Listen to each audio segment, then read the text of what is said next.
Okay, so my formal title at Pinsent is Dr. Sue Chadwick, Digital and Strategic Planning Advisor, which is a real mouthful. And a lot of it is about planning and digital planning because I'm tasked with horizon scanning, and I don't think there's anything bigger on the horizon for planning than the digital side of things. But within that, as well as keeping everybody up to date with what's happening now, I'm always looking ahead. So I've got quite strong links with academia, and I'm looking at a range of subjects from biometrics to data standards and uncertainty in algorithms. So it's a really exciting job.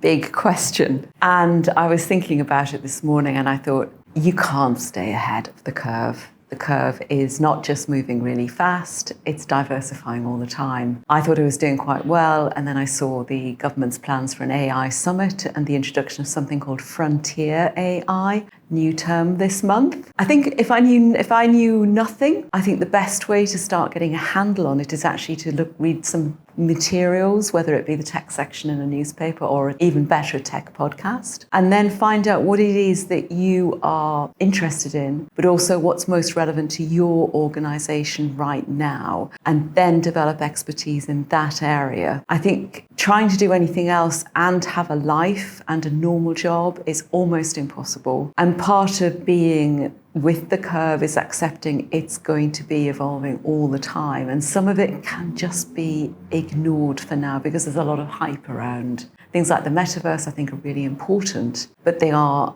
we're not talking about it any longer, are we? And it's sort of being able to see beyond the hype, focus on what you need to know, develop expertise in that, and then get people in when you know that you have run out of your expertise. Actually look for a specialist in the area, I think, rather than try and do it yourself. And I think, the property industry, we're used to collaboration. You wouldn't do a project without firstly your planners and of course your lawyers. And for the practical stuff, you wouldn't do it without a surveyor, without an ecologist, without a construction manager. And you wouldn't even think of it without involving the local authority, the landowners. And I think we need to think a little bit outside the box with property because none of the people in those categories actually have much expertise in the digital space unless they've already developed it. And I think there is a need for us also to collaborate with the specialist firms like WiredScore, but also the data institutions like the Open Data Institute, just to be making connections with them. And then the big hitters in the academic space, the Alan Turing Institute, the Ada Lovelace. I don't think you'll do great in tech unless you build in that wider sense of where it fits and where it's going. And it's relatively easy to build connections in those areas. So yeah, definitely collaborative approach, but outside the normal property boxes.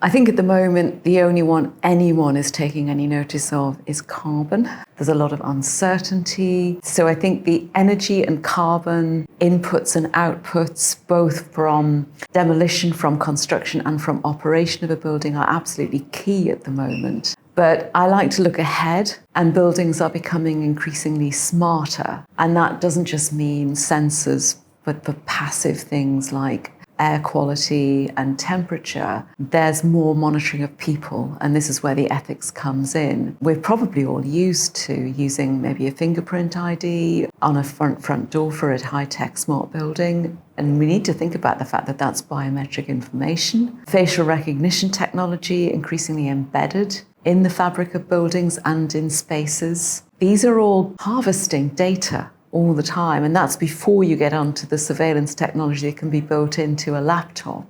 That kind of data is not necessarily something that occupiers will be wanting to give up, but they may need to be much more transparent about what they are collecting, why they are collecting it, and what they are doing with it, who they are sharing it with. Personally, I think that's the next hot topic when we get past what we need to do about the environment in terms of recording and monitoring that area.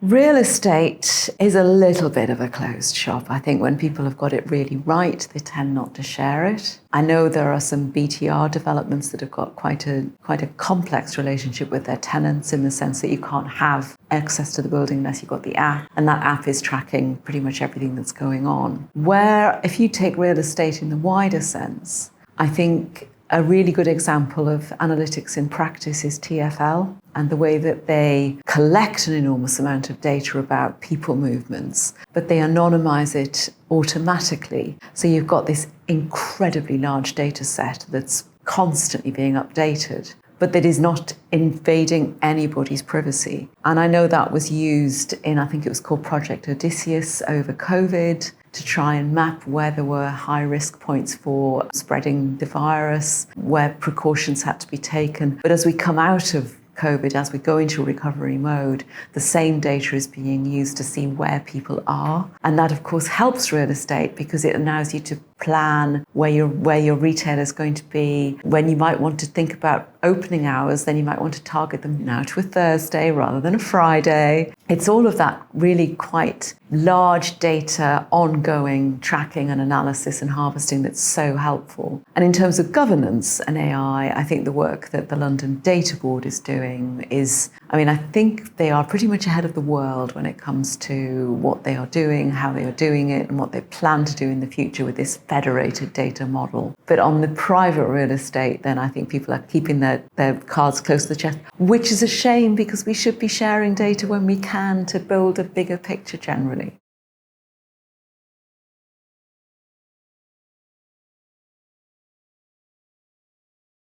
Yeah, and we've just been talking about that. It's the collaboration. And it can be collaboration between different occupiers who have an overview of the footfall. But I think there is not enough collaboration at the moment between the biggies, the people who own the data in the buildings, and the people who occupy the buildings. And I think that's a real shame, because technology is evolving all the time. If you bring in your occupiers right at the beginning, then it becomes a journey that you share. If you don't, then you are imposing the treatment of data on those people. And sooner or later, that will become maybe an ethical issue, maybe a reputational issue. But what that will do, if it does become an ethical or a reputational issue, is it makes it harder for the next person to get a collaborative data approach. And I'm particularly excited about the use of embedded surveillance technology and allowing people to age in place. I think that's a health issue, a planning issue, and a data issue. And if we were more open about how homes could be set up to be surveillant, but with the consent of the occupiers, that would open up so much more for society as a whole. It would allow people to stay where they are, or to downsize to a specific building without that dreadful having to move from home to old folks' home. It would allow us to create a whole raft of specialist accommodation, free up the normal family homes, avoid people going into a specialist care. As you can see, I'm quite passionate about this one, but that's an example of where a collaborative approach could really be really helpful.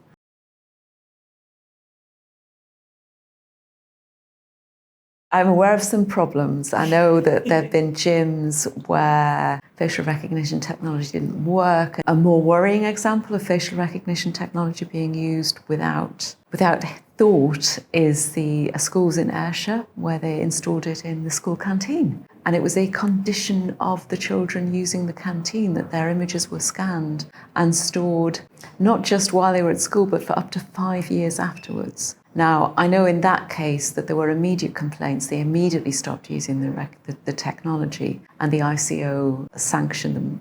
But the point is, that could have been done so differently, as an exercise in keeping children safe, as an exercise in developing awareness of data issues, awareness of data ethics issues with the parents and the children, establishing firm policies, being very clear what was being stored, what wasn't being stored, who they were sharing the data sets with. I'm always annoyed on two levels when I see things like that, because it's bad for the people that were involved, but it's bad for the data industry as well. And we've really got to be careful about that kind of thing and learn from those mistakes that have been already made. The property industry is behind the wheel on many things, but we do know how to consult. We cannot do anything without consulting the public. We are really good at consultation, and we should exploit that strength and consult about data as well.